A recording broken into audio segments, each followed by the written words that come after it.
안녕하세요. 원영섭 변호사입니다. 오늘은 정부의 강력한 부동산 규제 속에서도 왜 초고가 아파트는 계속 신고가를 찍고 있을까? 이 질문을 가지고 이야기를 해보겠습니다. 지난해 기준으로 25억 원을 초과하는 아파트 거래 10건 중 4건이 신고가, 그러니까 역대 최고가로 거래된 것으로 나타났습니다. 대출을 조이고 규제를 계속 강화했는데도 불구하고 현금 여력이 있는 고자산층의 수요는 막지 못했다는 해석이 나오고 있습니다. 국토교통부 실거래가 시스템에 올라온 지난해 아파트 거래 약 7만 9천여 건을 분석을 해보면 25억 원의 초과 아파트 신고가 비율은 약 39% 수준으로 집계가 됐습니다.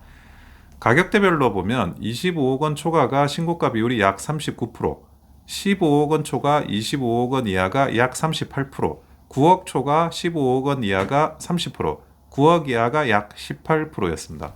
즉 가격이 비쌀수록 신고가로 거래된 비중이 더 높다는 특징이 보입니다.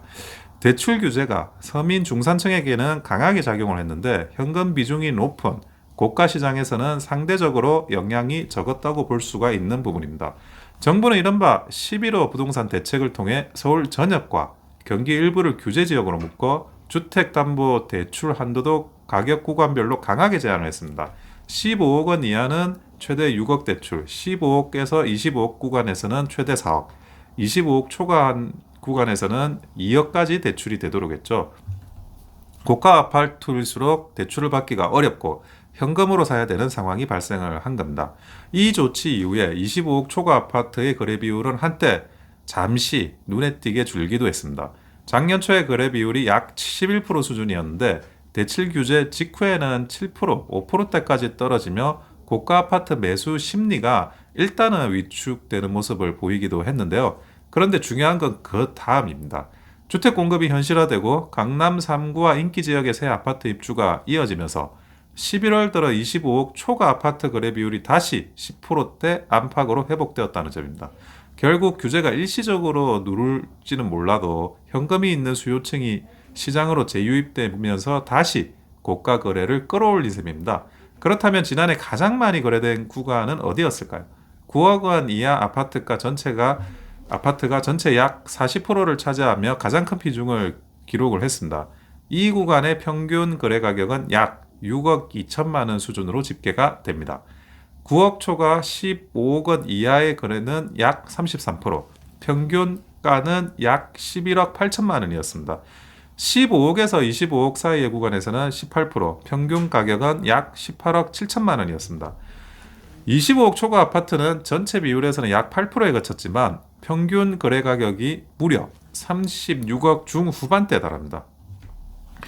숫자를 한 줄로 정리하자면 거래 건수는 9억 이하가 가장 많았는데 신고가 비율은 25억 초과가 가장 높다. 이렇게 보시면 됩니다. 서민 실수요층은 강한 대출 규제 때문에 정중저가 아파트 구간으로 몰렸고 고가 구간은 현금자산가들의 신고대 갱신무도가 된 구조입니다.